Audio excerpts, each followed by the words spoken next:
ആരാ? നീ ആരാ? ഞാൻ അവിടെ ഒക്കെ അല്ലേ. ഇവിടെ എന്താ പരിപാടി? ഇവിടെ ചേർക്കാൻ വന്നതാ. എന്റെ മരുമോളാ. ഇവിടുത്തെ എസ്ഐയുടെ അനിയത്തിയാ ഇടിയൻ. അതിന് നിന്നെ ഞാൻ അലമ്പണ്ടാക്കില്ലേ?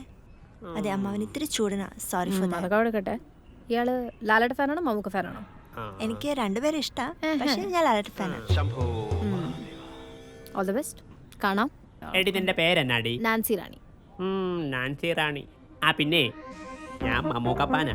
ആ വെറുതെ അല്ല നിങ്ങൾ ഇത്രയും ഗ്ലാമർ. ഗ്ലാമറോ? എനിക്കോ? എന്റെ കൊച്ചിനെ നോക്കിക്കോ. അത് ഞാൻ മാമന്റെ മോള് വാ. പട്ടെ വൈൻ കുടിക്കോ?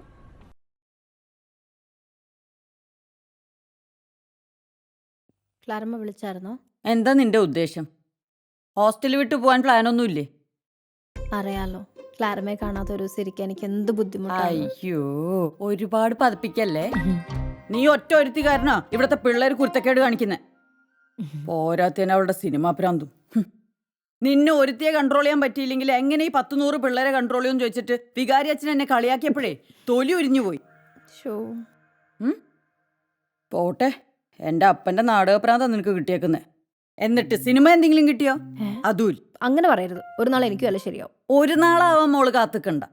കോളേജ് പൂട്ടിയാലും ഹോസ്റ്റലിൽ വിട്ട് നേരെ തറവാട്ടിലോട്ട് പൊക്കോണം. ഇന്നലെ മതിലിന്റെ മുകളിലൊരാളെ കണ്ടു എന്നാ സെക്യൂരിറ്റി പറഞ്ഞേ. കള്ളന്മാരും ആയിരിക്കും അല്ലേ? പണ്ട് ഈ വടത്തിലല്ലേ ഏതോ മറ്റേ റിപ്പർ കയറി മദറിന്റെ തലക്കടിച്ചു വന്ന്. ക്ലാരമ്മ ഒന്ന് സൂക്ഷിച്ചേട്ടോ. നൈറ്റി സൂക്ഷിച്ചാ മതി. നമ്മളായിട്ട് വെറുതെ എന്തിനാ? ഇതൊക്കെ ഇന്നലെ കണ്ട സിനിമയിലെ സീനായിരിക്കും അല്ലേ? ഞാൻ സിനിമയൊന്നും കണ്ടില്ല. പോടുന്നു.